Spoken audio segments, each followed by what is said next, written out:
Thanks for returning to watch my videos, and today I want to talk about a burning issue. It's not about African Americans today, it's about Africans that migrate recently from the motherland to America.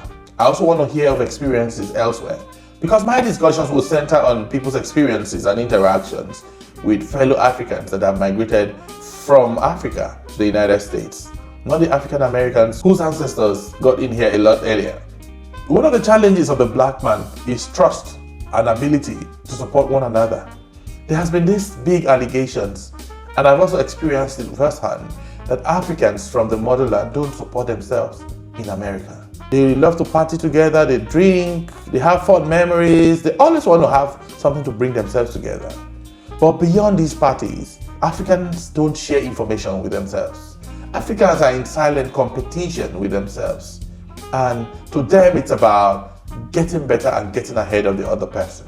And Africans don't look at potentials and try to see how they could pull somebody else out of one challenge or the other.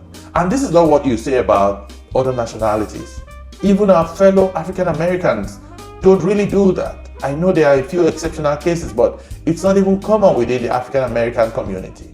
And this is one ugly incident that Africans from the motherland have really not been able to surmount. Is it the trauma of the lack of opportunities from home that still trailed Africans to their newfoundland? Why are Africans not collaborating and supporting one another? Why are Africans always in competition with themselves? And this is heavily on Nigerians.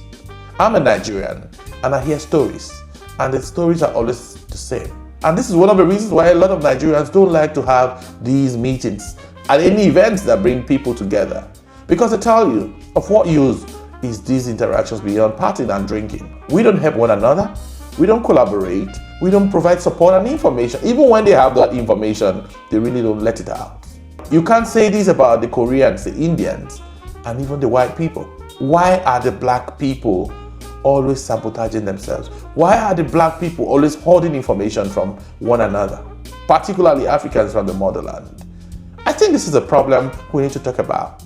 I know a lot of people will come on the comment section to want to disagree with me, either because we don't want such information to get out. But if you don't open up a wound, how do you heal it? How do you treat it? How do you address the burning issues? Many years ago when I lived in New York, I had this Korean friend that revered this lady so much. She was always saying, my auntie, and I was like, you got everything about this, your auntie, jealously. I mean, tell me more about it. And she was like, she's not traditionally related to me, but we have a system here that enables you quickly settle in. What they do is, you know, the Asians don't play with loyalty and honor, particularly Chinese, the Koreans, Taiwanese, Japanese. They're big on loyalty. So they have a system that enables you quickly settle in. They provide all the funds you may need. They provide all the support, believing that once you quickly settle in, you begin to pay back. And you have somebody who acts as a mentor to you, and you begin to pay back quickly without interest. The purpose is for you to situate yourself and be empowered. The Indians have a way of helping themselves, the Latinos, and every other community. But the Jews take out $1 out of their community.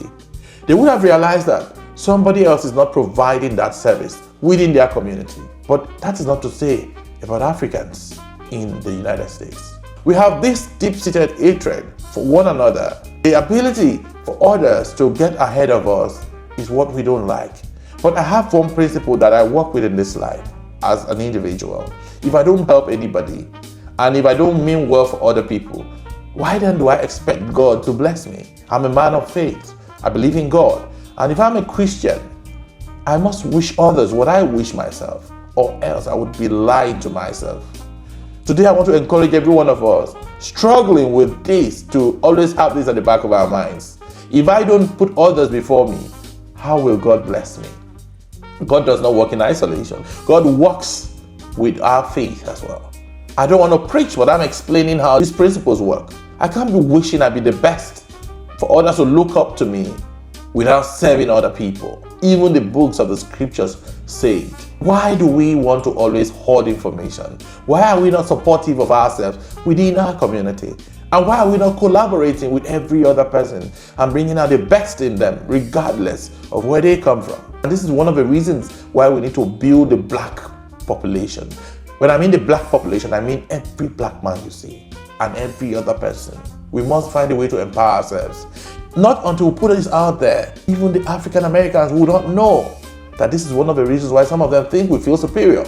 Because Africans from the motherland feel superior even to themselves. A successful African also feels superior to a fellow African from Africa. They try to avoid them. They don't associate if you are not in the same earning circle with them. But it shouldn't be so. Some persons could struggle, but it's not an opportunity for us to whisk everyone away and to think that we can't lift one another. People who are willing to lift themselves, we must find a way to support them. And this is where I urge every one of us to begin to have a rethink and have a change of attitude and build a better black community. And this is one of the reasons why we need to also collaborate with ourselves, African Americans and Africans from the motherland. We must begin to speak and have conversations that will uplift Africans and fellow black population from poverty. We have held ourselves down for too long. And if we think we are being successful enough and others don't need to be associated with, I don't think it's a way out.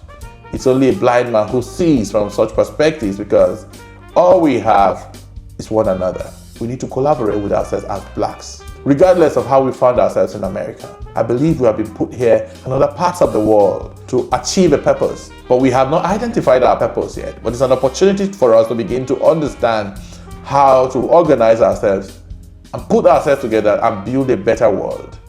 I'd love to read your comment on this issue, and I say thanks for watching.